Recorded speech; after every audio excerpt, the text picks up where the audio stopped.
ದುರಾಸೆಯ ಇಲಿ. ದುರಾಸೆಯ ಇಲಿಯು ಜೋಳದಿಂದ ತುಂಬಿದ ಬುಟ್ಟಿಯನ್ನು ನೋಡಿತು. ಇಲಿ ಅದನ್ನು ತಿನ್ನಲು ಬಯಸಿತು.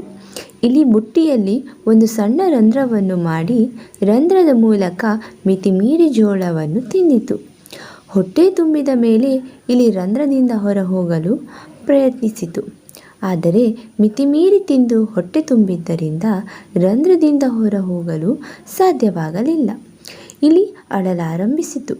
ಆಗ ಮೊಲವೊಂದು ಇಲಿ ಅಳುವುದನ್ನು ಕಂಡು, ಸ್ನೇಹಿತ, ನೀನು ಯಾಕೆ ಅಳುತ್ತಿದ್ದೀಯಾ ಎಂದು ಕೇಳಿತು. ಇಲಿ ವಿವರಿಸಿತು, ನಾನು ಸಣ್ಣ ರಂಧ್ರವನ್ನು ಮಾಡಿ ಜೋಳವನ್ನು ತಿನ್ನಲು ಬುಟ್ಟಿಗೆ ಬಂದೆ. ಆದರೆ ಈಗ ನಾನು ಆ ರಂಧ್ರದಿಂದ ಹೊರಬರಲು ಸಾಧ್ಯವಾಗುತ್ತಿಲ್ಲ.